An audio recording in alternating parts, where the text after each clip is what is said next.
Brought to you by TechnoSpark 20 series smartphones. I'm superhuman.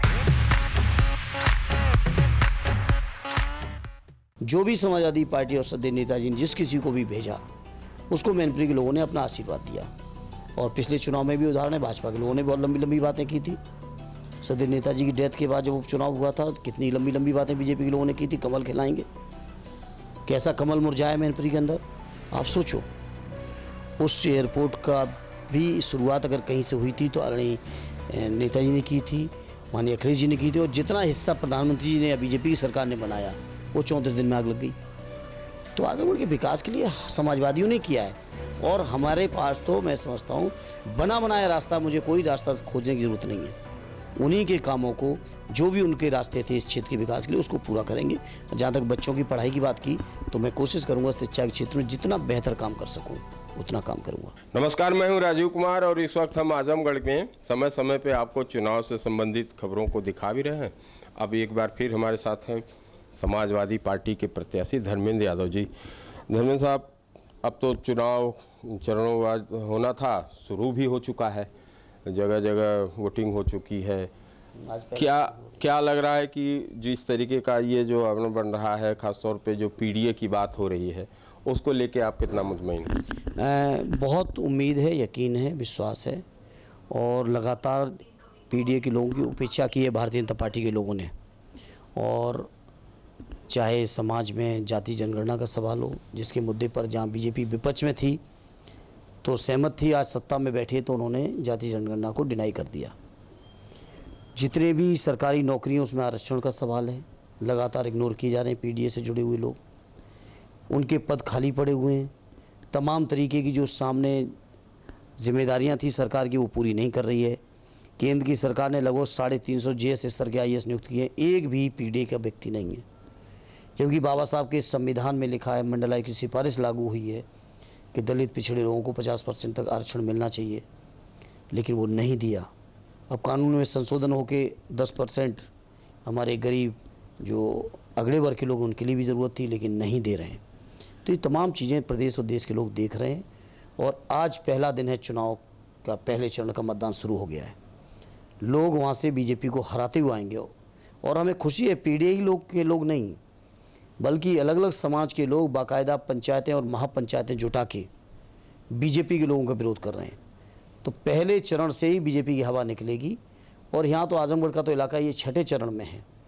तो यहाँ तक तो आते आते मुझे यकीन है कि हमारी जो लहर होगी, जो वहाँ से उठेगी, वो यहाँ आते आते आंधी का रूप लेगी।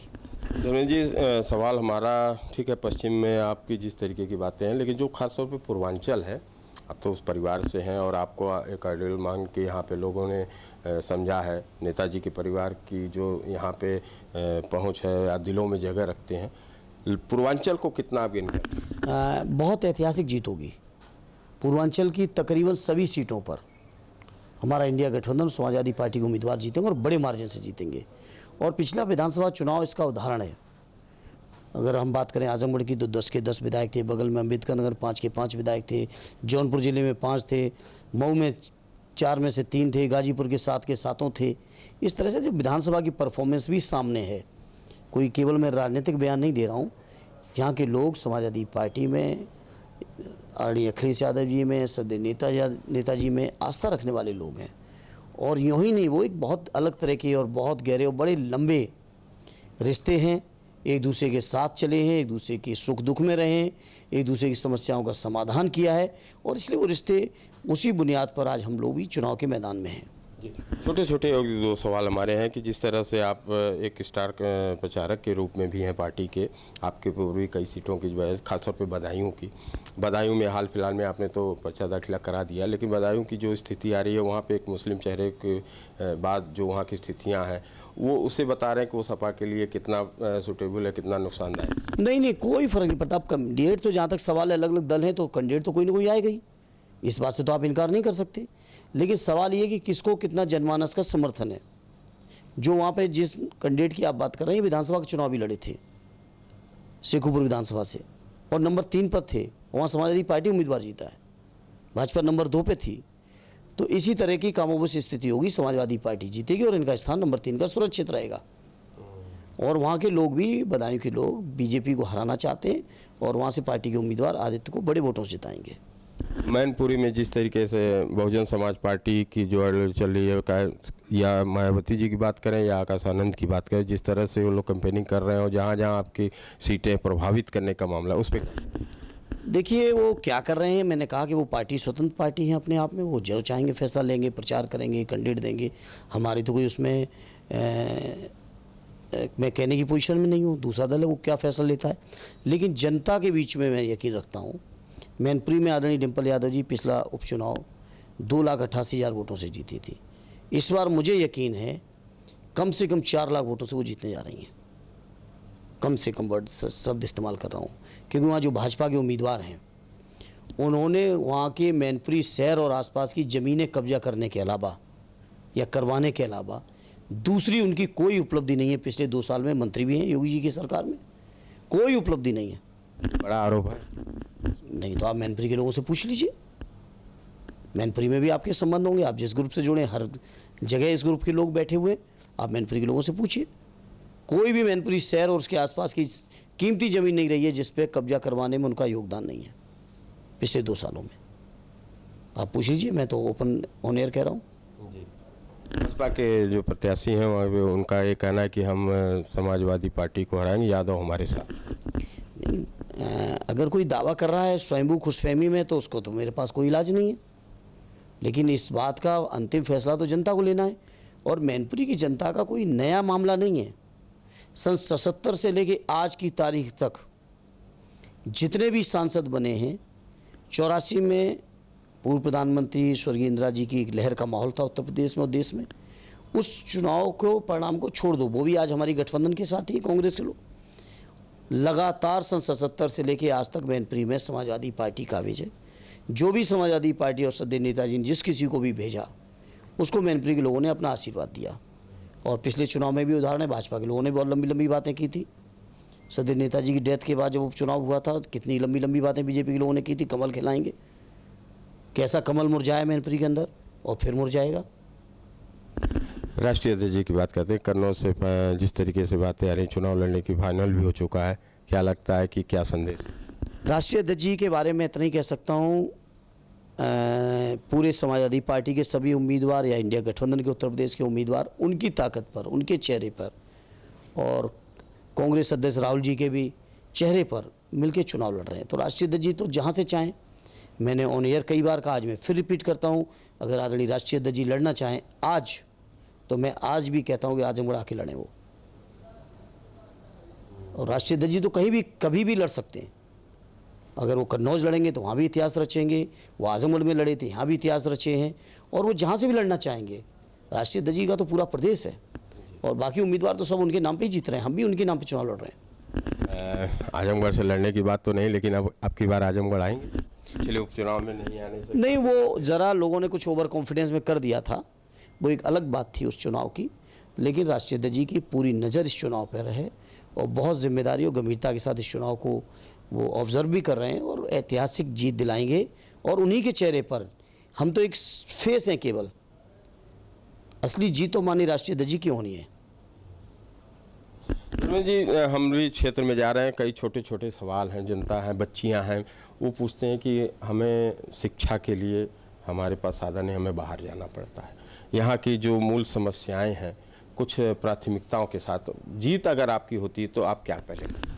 मैंने आपसे कहा कि सारी प्राथमिकताएं हमारी सदैव नेताजी के कार्यकाल में, आदरणीय अखिलेश यादव जी के कार्यकाल में तय हो चुकी हैं और जो उनके काम अधूरे हैं उन कामों को पूरा करेंगे। और आजमगढ़ के सर्वांगीण विकास के लिए, जहाँ कृषि विश्वविद्यालय बनाया था, मेडिकल कॉलेज बनाया इसी आजमगढ़ में, आपके किसानों के लिए सठियाओं की शुगर मिल बनाई, एयरपोर्ट हवाई पट्टी जिसका प्रधानमंत्री जी खुद उद्घाटन करके गए और 34 दिन के अंदर उसमें आग लग गई। 34 दिन के अंदर उसमें आग लग गई। आप सोचो, उस एयरपोर्ट का भी शुरुआत अगर कहीं से हुई थी तो आदरणीय नेताजी ने की थी, माननीय अखिलेश जी ने की थी, और जितना हिस्सा प्रधानमंत्री जी ने या बीजेपी की सरकार ने बनाया वो 34 दिन में आग लग गई। तो आजमगढ़ के विकास के लिए समाजवादियों ने किया है और हमारे पास तो मैं समझता हूँ बना बनाया रास्ता, मुझे कोई रास्ता खोजने की ज़रूरत नहीं है। उन्हीं के कामों को जो भी उनके रास्ते थे इस क्षेत्र के विकास के लिए उसको पूरा करेंगे। जहाँ तक बच्चों की पढ़ाई की बात की तो मैं कोशिश करूँगा शिक्षा के क्षेत्र में जितना बेहतर काम कर सकूँ उतना काम करूँगा। यूपी तक के दर्शक आपको देख रहे हैं, उनके लिए कैसे? मैं यही कहूँगा कि जहाँ तक भी यूपी तक की रीच तो खैर बहुत बढ़िया, पूरे देश में रीच है। मैं यही कहूँगा कि इंडिया गठबंधन के जहाँ जो भी उम्मीदवार हों या अगर उत्तर प्रदेश के पैमाने बड़ी तादाद में हमारे समाजवादी पार्टी के उम्मीदवार हैं, सभी को जिताएं, क्योंकि ये चुनाव केवल सांसद बनाने या न बनाने के, हराने या जिताने का नहीं है। ये चुनाव देश के अंदर देश के संविधान को बचाने का चुनाव है, जिसको बहुत खून पसीना लगा के, बहुत कुर्बानियों के बाद हमारे देश को जो संविधान मिला था, बाबा साहब ने बनाया था, उस संविधान को बचाने का चुनाव है, लोकतंत्र को बचाने का चुनाव है, जाति जनगणना कराने का चुनाव है, ये चुनाव पुरानी पेंशन बहाल करने का चुनाव है, ये चुनाव अग्निवीर की योजना को ख़त्म करने के लिए पुरानी जिस तरह की सेना की भर्ती थी वो लागू कराने का चुनाव है, ये चुनाव किसानों की आमदनी को कानूनी स्वरूप देने का, मिनिमम सपोर्ट प्राइस एक कानूनी स्वरूप बने उसका चुनाव है। ये चुनाव इस बात का कि किसानों का कर्ज माफ़ हो, ये चुनाव इस बात का है कि जो स्वामीनाथन जी ने कहा था किसानों की आमदनी 1.5 गुनी होनी चाहिए, उनकी लागत की मूल्य होना चाहिए, MSP होना चाहिए, तो उसको लागू कराने का चुनाव है। ये चुनाव कई मायनों में बहुत महत्वपूर्ण है और सबसे ज़्यादा महत्वपूर्ण इस बात को लेकर है कि देश के संविधान बचाना है। संविधान बचेगा तो बाकी सारे रास्ते खुले रहेंगे और संविधान नहीं बचा तो सारे रास्ते बंद होंगे।